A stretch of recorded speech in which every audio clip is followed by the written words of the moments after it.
Bible படிச்சிட்டியாமா? போங்கம்மா, எப்ப பார்த்தாலும் பைபிள் படி சொல்லிட்டே இருக்கீங்கம்மா. பைபிள் படிச்சா ஒண்ணுமே புரிய மாட்டேங்குதுங்கம்மா, போர் அடிக்குதுங்கம்மா. பைபிள் படிச்சாதான் புரியலன்னா ஆடியோ பைபிள் ஆச்சு கேளண்டா. அதுவும் புரியலங்கம்மா. படிக்கிற மாதிரி படிச்சா புரியும்டா. உனக்கு அப்படியும் புரியலையா? ஈஸியா சொல்றவங்க சொல்ற மாதிரி சொன்னா கேட்கவும் ஜாலியா இருக்கும், சூப்பரா புரியும்டா. சோ பைபிள் டைம் ஜாய்ஃபுல் டைமா மாறிடும். இப்ப நம்ம சொல்லலாமா? Bible time joyful time, Bible time joyful time. Hi செல்லா குட்டீஸ், பிரைஸ் தி லார்ட். எல்லாரும் எப்படி இருக்கிறீங்க? ஆஸ் யூஷுவல் கேட்கற கேள்விதான் நான் கேட்க போறேன். இந்த போன வாரமெல்லாம் எப்படி போச்சு? ஓகே, போன அதிகாரத்தை எபிசோட் பாத்தீங்களா? உங்களுக்கு பிடிச்சிருந்துச்சா? ஃப்ரெண்ட்ஸ்க்கெல்லாம் ஷேர் பண்ணி கொடுத்தீங்களா? அப்புறம் கொஞ்சம் போரா ஃபீல் பண்ணீங்களா? இல்லையே, இப்பெல்லாம் தான் ஆன்லைன் கிளாஸஸ் ரொம்ப டைட்டா இருக்கே, அதையும் என்ஜாய் பண்ண கத்துக்கங்க. பட் உங்களை ரிலாக்ஸ் பண்ணதான் ஆன்டி பைபிள் சொல்ல வந்திருக்கிறேன். ரெடியா? ஓகே, ஒரு ஸ்டார்டிங் பிரேயர் பண்ணிடலாம். அன்புள்ள ஏசப்பா, பைபிளை எங்களுக்கு நீங்க எளிமையா சொல்றதுக்காக ரொம்ப ரொம்ப தேங்க்ஸ் ஏசப்பா. இது எங்களுக்கு புரிஞ்சுக்கிற போதிய ஞானத்தை தாங்க. மத்தவங்களுக்கும் இத பற்றி நாங்க சொல்ல எங்களுக்கு கிருபை தாங்க. இத கரெக்டா சொல்ல ஆண்டிக்கு ஞானம் தாங்க. பின்னாடி இருந்து ஒர்க் பண்ண பாஸ்டர் சார்லஸ், கிரேஸ் அக்கா எல்லாரையும் ஆசீர்வதிங்க. கதை முடிகிற வரைக்கும் இங்க கூடவே இருங்க ஏசப்பா. இயேசு மூலம் பிதாவே, ஆமென். ஹாய் சில்லா குட்டீஸ், இன்னைக்கு ஆதியாகமும் 7. இந்த கதை கேட்க உங்களுக்கு எவ்வளவு எக்ஸைட்டடா இருக்கு? எஸ் சில்டா, நான் கூட பயங்கர ஹாப்பியா ஃபீல் பண்றேன். சரி, வாங்க கதைக்குள்ள போலாம். கர்த்தர் நோவாவை பார்த்து, நீயும் குடும்பத்துல இருக்க எல்லாரும் இந்த பேழைக்குள்ள வாங்க, ஏன்னா இந்த ஹோல் ஜெனரேஷன்ல உன்னை மட்டும்தான் எனக்கு முன்னாடி நல்லவனா நீதிமானா நான் பாக்குறேன். அதனால நீங்க எல்லாம் உள்ள போங்க அப்படின்னு சொல்லிட்டாரு. அப்புறம் பூமியில இருக்கிற வித்தெல்லாம் உயிரோடு இருக்கணும் இல்லையா? அதுக்காக சுத்தமான எல்லா மிருகத்திலையும் ஆணும் பெண்ணுமா 7 ஜோடி உள்ள அனுப்பி. அப்புறம் சுத்தம் இல்லாத மிருகம் இருக்குல்ல, ஆணும் பெண்ணுமா, அது 1 ஜோடி உள்ள அனுப்பிடு. சரியா? அப்புறம் ஆகாயத்துல பறவைங்க கலர் கலரா நிறைய இருக்குல்ல, அப்புறம் சேவல், கோழி, இதெல்லாம் கூட 7 ஜோடி நீ பேழைக்குள்ள அனுப்பிடு. இன்னும் 7 நாள் தான் பாக்கி இருக்குது. 7 நாள் முடிஞ்ச உடனே 40 நாள் இரவும் பகலும் பூமியின் மேல மழை கொட்டுன்னு கொட்ட போறோம். இந்த பூமியில உயிரோட இருக்கிற எல்லாத்தையும் நான் அழிச்சு நிக்கிரகம் பண்ண போறேன் அப்படின்னு சொல்லி கர்த்தர் சொன்னாரு. உடனே நோவாவை என்ன பண்ணாரு? கர்த்தர் தனக்கு கட்லேட்ட சொன்ன எல்லாத்தையும் கம்ப்ளீட்டா செஞ்சு முடிச்சிட்டாரு.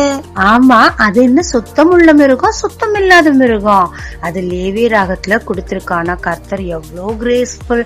சுத்தம் உள்ளது மட்டும் 7 ஜோடி, அதிகமா சுத்தம் இல்லாத 1 ஜோடி, ஈக்குவலா 50-50 அனுப்பி இருந்தாருன்னா உலகம் ஃபுல்லா சுத்தம் இல்லாததான் மாறி போயிருக்கும்.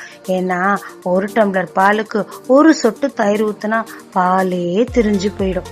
அந்த மாதிரிதான் சில சுத்தம் இல்லாத காரியங்கள் சுத்தமா இருக்கிறத கூட அசிங்கம் பண்ணிடும். அதனால கர்த்தர் ஏதோ ஒரு காரணத்துக்காக தான் கரெக்டா இப்படி அனுப்பி இருக்கிறார். ஆனா இந்த நோவா பாருங்களேன், ஏன், எதுக்கு, எப்படி, இந்த மாதிரி 100 கேள்வி நம்ம கேட்போம்ல, ஒரு கேள்வி கேட்கல. கர்த்தர் அவருக்கு சொன்னதை அப்படியே செஞ்சு முடிச்சிட்டாரு. அதனாலதான் கர்த்தருக்கு அவரை ரொம்ப பிடிச்சு போயிருக்குன்னு நினைக்கிறேன். இந்த ஜலப்பிரளயம், அதாவது பெரிய வெள்ளம் பூமியில வரும்போது நோவாவோட வயசு 600. ஆமா, நான் ஒரு விஷயம் சொல்ல மறந்துட்டேன். நோவாவோட அப்பா பேரு மெத்துசலா. பார்த்தோம் இல்லைங்களா? அவர் தான் உலகத்துல அதிக நாள் வாழ்ந்தாரு. அது ஏன்னு சொல்றேன்னு சொன்னேன்ல. மெத்துசலா அப்படின்னா தண்ணீருக்குள் மூழ்கடிக்கப்படுதல், இம்மர்ஸ்ட் அப்படின்னு அர்த்தம். அந்த காலத்துல கர்த்தர் அநேகரை அடையாளங்களா வச்சாரு. நம்மள கூட, நீங்க கூட எனக்கு அடையாளங்களா இருக்கிறீங்கன்னு ஒரு இடத்துல சொல்லி இருப்பாரு. அதே மாதிரி மெத்துசலாவும் ஒரு அடையாளம். இந்த பூமி சீர் கெட்டு போயிருக்குது, அதை நான் தண்ணீருக்குள்ள மூழ்கி மொத்தமா அழிச்சிட்டு புதிய பூமியை உண்டாக்க போறேன், அது இந்த மனுஷனை அதுக்கு அடையாளமா வைக்கிறேன் அப்படின்னு சொல்றாரு. சோ இவரோட வயசு ஏன் இவ்வளோ அதிகமா இருக்குன்னு நான் நினைக்கிறேன்னா, இப்ப திருந்துவாங்க அப்ப திருந்துவாங்கன்னு கர்த்தர் கிரேஸ் டைம் கொடுத்துக்கிட்டே இருந்திருக்காரு. அது வரைக்கும் இவரு உயிரோட இருந்துகிட்டே இருந்திருக்காரு. இவங்க திருந்தவே மாட்டாங்க, அழிச்சிடலாம் அப்படின்னு முடிவு பண்ணும்போது இவரும் இறந்து போயிடுறாரு. நம்ம கூட அதிக பாவங்கள் செய்யும் போது கர்த்தர் மன்னிச்சு மன்னிச்சு மன்னிச்சு கிருபை கொடுத்துக்கிட்டே இருக்காரு. அட கர்த்தர் இந்த பாவத்தையும் மன்னிப்பார், அந்த பாவத்தையும் மன்னிப்பார் அப்படின்னு நம்ம ரொம்ப ஸ்லாக்கா இருந்தோம்னு வச்சுக்கோங்களேன், ஒரு நாள் அந்த பாவத்திற்குரிய தண்டனைய மொத்தமா நம்ம வாங்கிடுவோம். அதனால குட்டீஸ் ரொம்ப ஜாக்கிரதையா இருங்க. மேக்சிமம் பாவத்தை விட்டு விலகிருங்க. தேவன் மன்னிக்கிறாருன்னு திரும்ப திரும்ப பாவம் செஞ்சு நம்மளும் ஏஸ்போ வசனப்படுத்தக்கூடாது, சரியா? இந்த வயசுன்னு இன்னொன்னு கூட எனக்கு ஞாபகம் வருது. போன முறை தாவீது சொன்னாரு 70 வயசு பலத்தின் மிகுதி 80 வயசு வரைக்கும் உயிரோட இருப்போம்னு சொன்னோம்ல, அது தாவீது கிடையாது, மோசே 90ஆம் சங்கீதத்துல சொல்லி இருக்கிறாரு. புரியுதா? ஓகே செல்லாக்குட்டீஸ், ஒரு டான்ஸ் ஒண்ணு பாத்திரலாம். நோவா தாத்தா இப்படி பிழை செஞ்சாங்க, அந்த மிருகம் எல்லாம் எவ்வளவு அழகா உள்ள போச்சுன்னு சொல்லி நம்மளும் கூட சேர்ந்து பாடலாம். Free style dance. எழும்புங்க எழும்புங்க, எல்லாரும் சேர்ந்து ஆடி பாடலாம்.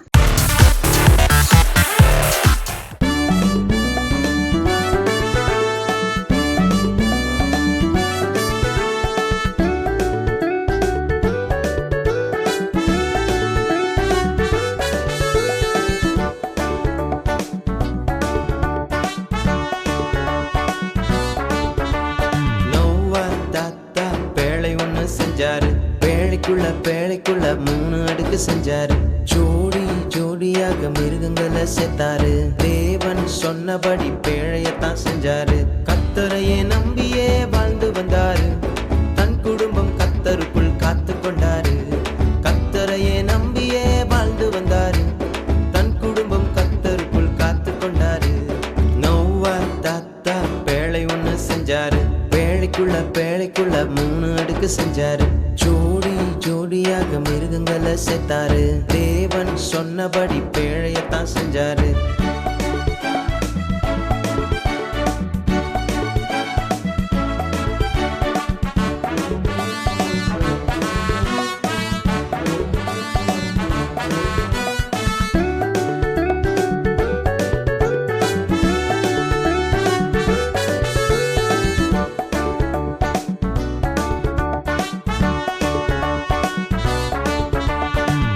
விட்டு மனம் திரும்ப சொன்னாரு. உலகாளிய போகுதுன்னு சொன்னாரு. பாவம் விட்டு மனம் திரும்ப சொன்னாரு. உலகாளிய போகுதுன்னு சொன்னாரு. கீழ்படியா மக்கள் எதிர்த்து நின்னாங்க. வெள்ளத்தில மக்கள் அழிந்து போனாங்க. நீயும் இயேசுவுக்கு கீழ்படிந்தாலே அவர் வருகையிலே உன்னை சேர்த்துக் கொள்வாரே. நோவா தாத்தா பேழை ஒண்ணு செஞ்சாரு.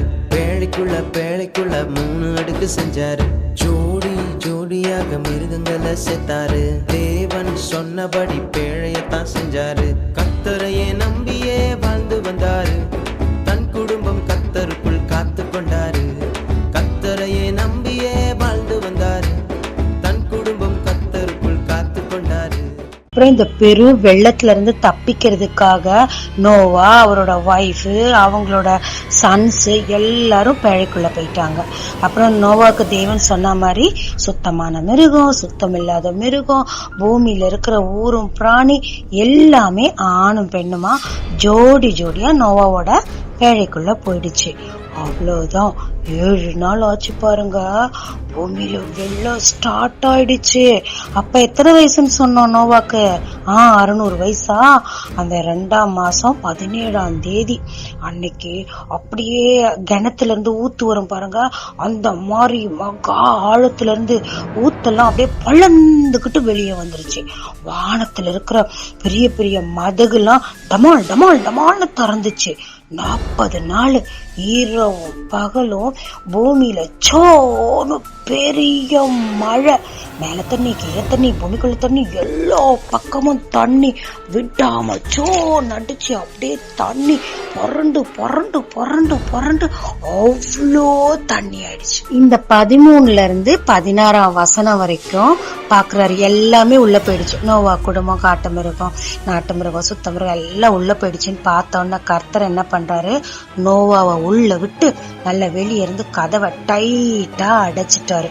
அப்புறம் 40 நாள் மழை பயங்கரமா பெஞ்சு பூமி எல்லாம் தண்ணி பயங்கரமா நிறைஞ்சிருச்சு பாத்தீங்களா. அப்ப நோவாவோட பேழை மெதுவா மேல தூக்கி போகுது. தண்ணி பெருக பெருக பேழை மேல மேல போச்சு. தண்ணி வர வர பேழை இன்னும் மேல மேல போயிட்டே இருந்துச்சு. பூமி எல்லாம் இன்ஃபெக்ஷன் ஆன உடனே நோவாவையும் அவர் குடும்பத்தையும் கர்த்தர் தனியா பேழைக்குள்ள வச்சு குவாரண்டைன் பண்ணிட்டாரு. இப்ப புரியுதா நான் என்ன சொல்ல வரேன்னு? இந்த பேழைக்கு வெளியே இருந்த ஜனங்க என்ன பண்ணிருப்பாங்க, தண்ணி வர வர மரத்துல எல்லாம் ஏறி இருப்பாங்க. அதை விட உயரமா என்ன இருக்குன்னு பார்த்து பார்த்து ஏறி இருப்பாங்க. அதுக்கப்புறம் மலை மேல ஏற ட்ரை பண்ணி இருப்பாங்க. ஆனா இங்க என்ன நடந்துச்சுன்னா, பேழை பூமி எல்லாம் அப்படியே மிதந்துகிட்டே இருந்துச்சு. இந்த தண்ணி மலை மேல ஃபுல்லா ரொம்பிடுச்சு ஃபர்ஸ்ட். அதுக்கப்புறம் 15 முழம் அதிகம் மலைக்கு மேல போயிடுச்சு. பாருங்களா, உயர போயிடுச்சு. இங்க யாரு காப்பாத்தப்படுறது? எல்லாரும் அவுட், ஆல் அவுட். மொத்த பேரும் செத்து போயிட்டாங்க. பறவை, நாட்டு மிருகம், காட்டு மிருகம், பிராணி, நரஜீவன், பூமியில சஞ்சரிக்கிற எல்லாம் செத்து போயிடுச்சு. பாருங்களேன், தப்பு பண்ணது மக்கள், ஆனா அங்க இயற்கை எல்லாமே அழியுது. பாருங்க, எல்லாம் அழிஞ்சு போச்சு இல்ல? மா, கதை சூப்பரா இருந்துச்சுமா. மா, எல்லாரும் செத்து போயிட்டாங்களா? மிருகம் எல்லாம் செத்து போயிடுச்சாமா? எல்லாம் செத்து போச்சா? ஆமாடாங்கிற, மொத்தம் அவுட், எல்லாமே செத்து போயிட்டு பூமியில காலி ஆயிடுச்சு பூமி. மா, ஆனா எனக்கு ஒரு டவுட்மா. ஆரம்பிச்சிட்டியாடா? என்ன டவுட்? கடல்ல மீன் எல்லாம் இருக்குமேமா, எப்படிமா சாகும்? ஆமால, மீன் தண்ணில தானே இருக்கும், அது எப்படி சாகும்? போன அதிகாரத்துல கூட மீனுன்னு கூட தவறி சொல்லிட்டோம் இல்லைங்களா? ஆக்சுவலி ஆதியாகமம் 1ல என்ன சொல்லிருக்குன்னா, ஆகாயத்துக்கு கீழே இருக்கிற தண்ணி எல்லாம் கர்த்தர் ஒரு புறமா ஒதுக்கிட்டாரு. அப்ப வெட்டாந்தரை காணப்பட்டுச்சு. அந்த வெட்டாந்தரைக்கு பூமின்னு பேர் வச்சாரு. மீதி எல்லாத்துக்கும் சமுத்திரம், கடல்னு பேர் வச்சாரு. சோ கர்த்தர் என்ன சொன்னாரு, பூமியில இருக்கிற எல்லாத்தையும் நான் அழிக்க போறேன் அப்படின்னு சொன்னாரே தவிர சமுத்திரத்துல இருக்கிறத சொல்லல. அதனால நான் நினைக்கிறேன் கண்டிப்பா மீனெல்லாம் அழிஞ்சிருக்காது அப்படின்னு நினைக்கிறேன். உங்களுக்கு வேற மாற்று கருத்து இருந்தா எனக்கு சொல்லுங்க. இங்க பாருஜூடா வசனம் 22ல, வெட்டாந்தரையில் உண்டான எல்லாவற்றிலும் நாசியிலே ஜீவ சுவாசம் உள்ளவைகள் எல்லாம் மாண்டு போயின. அதாவது வெட்டாந்தரையில பூமியில மூச்சு விடுற எல்லாமே செத்து போச்சுன்னு சொல்றாரே தவிர சமுத்திரத்தில் உள்ளதும் செத்து போச்சு, அதாவது கடல்ல இருக்குது செத்துச்சுன்னு இங்க சொல்லல. பத்தியடா? ஓ ஓ அம்மா, நான் நிறைய டாக்குமெண்ட்ரில மூவிஸ்ல பாத்திருக்கேமா. மீன் எடுக்க எடுக்க கூட்டு கூட்டமா வந்துருக்கு, கூட்டு கூட்டமா வந்துருக்குமா. நிறைய சாப்பிட சாப்பிட கூட கூட்டு கூட்டமா வருதுமா. அதனாலதான் மீன் இன்னும் சாவாம, இதுதான் ரீசனா? ஆமாடா, அப்படியே பல்லுகி பெருகுனது ஆதியில ஆரம்பிச்சது இல்லையா? மீதி எல்லாம் அழிஞ்சாலும் இது அழியாதனாலதான் எடுக்க எடுக்க மீன் வந்துட்டு இருக்கு. நானும் இப்பதான்டா யோசிக்கிறேன். கர்த்தர் சொன்னபடி வெட்டாந்தரையில இருக்கிற எல்லா நரஜீவன்களும் செத்துருச்சு. மொத்தமே காலி ஆயிடுச்சு. பூமியில இருக்க அவ்வளவும் காலி ஆயிடுச்சு.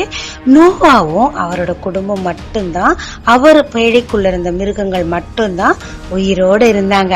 இந்த தண்ணி பூமியின் மேல 150 நாள் ரொம்ப அதிகமா அப்படியே இருந்துச்சு. ஓகே, ஆதியாகமம் 7 முடிஞ்சு போச்சு. அடுத்த வாரம் பார்க்கலாமா?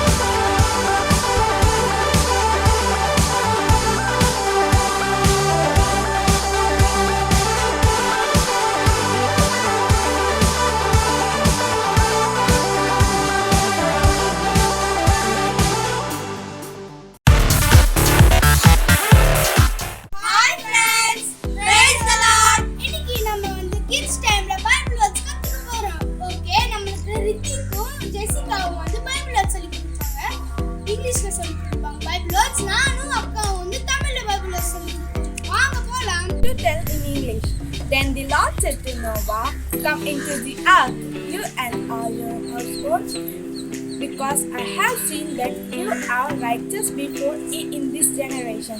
Genesis chapter 7 verses 1. Friends, இப்போ நாங்க ரெண்டு பேரும் உங்களுக்கு தமிழ்ல சொல்லி கொடுக்க போறோம். கர்த்தர் நோவாவை நோக்கி, நீயும் உன் வீட்டார் அனைவரும் பேழைக்குள் பிரவேசியுங்கள். இந்த சந்ததியில் உன்னை எனக்கு முன்பாக நீதிமானாய் கண்டேன். ஆதியாகமம் 7ஆம் அதிகாரம் 1ஆம் வசனம். Praise the Lord. Praise the Lord. இன்னைக்கு நீங்க கத்துக்கின வசனத்துல யாரை நீதிமானா கண்டீங்க? நோவாவும் அவர்களுடைய சந்ததியும். Very good friends. நம்ம பைபிள் படிக்கும் பொழுது அவருடைய வேதத்தை நம்ம புரிந்து அறிந்து படிச்சா நம்மளுக்கு நல்லது. ஓகேவா? ஓகே. Bye. Bye.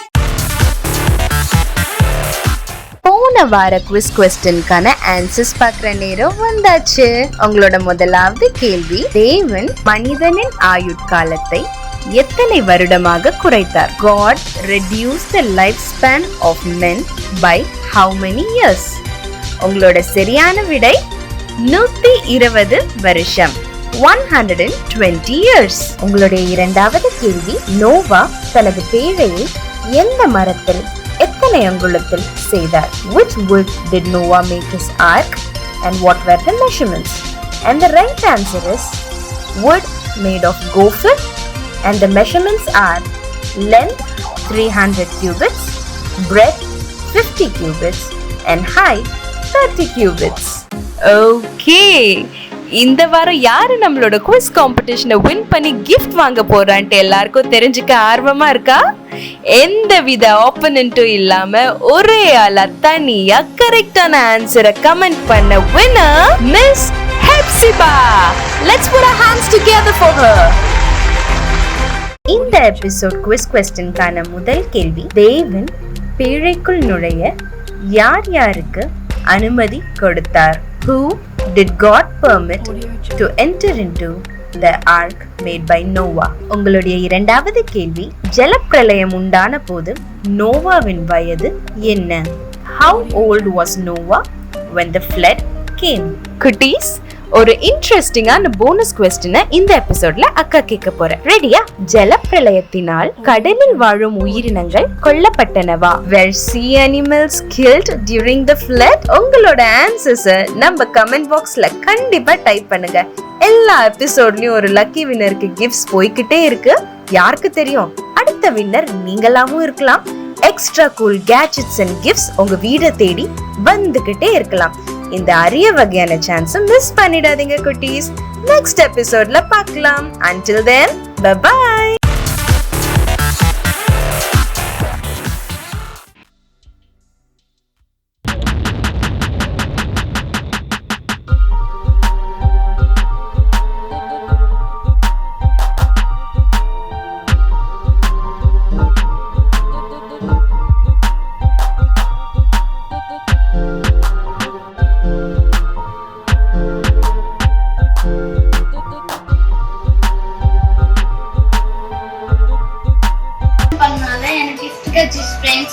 நீங்க அட்டெண்ட் பண்ணா உங்களுக்கு கிஸ் ப்ரோக்ராம்ல இருந்து கிஃப்ட் கிடைக்கும் friends. Thank you Jesus, thank you Jesus வர்ஷன்.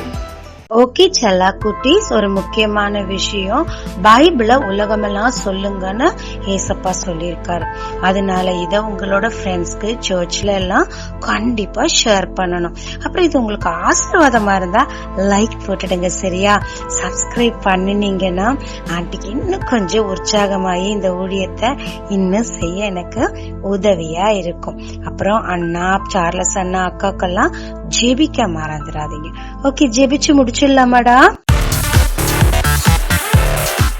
அன்புள்ள ஏசப்பா, நீர் ஆண்டவரே, பூமியே மோசமா இருந்தாலும் உம்மை பற்றி அறியாம இருந்தாலும் எங்களை உங்களோட பிள்ளைங்களா நீங்க செலக்ட் பண்ணதுக்காக தேங்க்ஸ் ஏசப்பா. நோவா மாதிரி நாங்க அவ்வளோ நல்லவங்க இல்ல ஆண்டவரே, ஆனா உங்களுடைய கிருபையால எங்களை நீங்க செலக்ட் பண்ணிட்டீங்க. அதுக்காக தேங்க்யூ சோ மச் ஏசப்பா. நாங்களும் திரும்ப திரும்ப பாவம் செய்து உங்களை துக்கப்படுத்தாதபடிக்கு நோவா மாதிரி உங்களுக்கு பிரியமா இருக்க கிருபை செய்யுங்க. 2ஆம் வருகை வேற வரப்போகுதுன்னு சொல்றாங்க ஏசப்பா. உலக மக்களோடு சேர்ந்து பாவத்தோட பாவம் செஞ்சு நானும் இதுல அழிஞ்சு போயிடாதபடிக்கு உன் வருகையில நான் எடுத்துக்கொள்ளப்படத்தக்கதாக உமக்கு பிரியமா வாழ உதவி செய்யும். வர நாட்கள்ல என்னோட கூட இருங்கப்பா. உமக்கென்று என்னையும் பிரயோஜனப்படுத்திக்கங்க. தேங்க்யூ. ஏசு மூலம் பிதாவே, ஆமென்.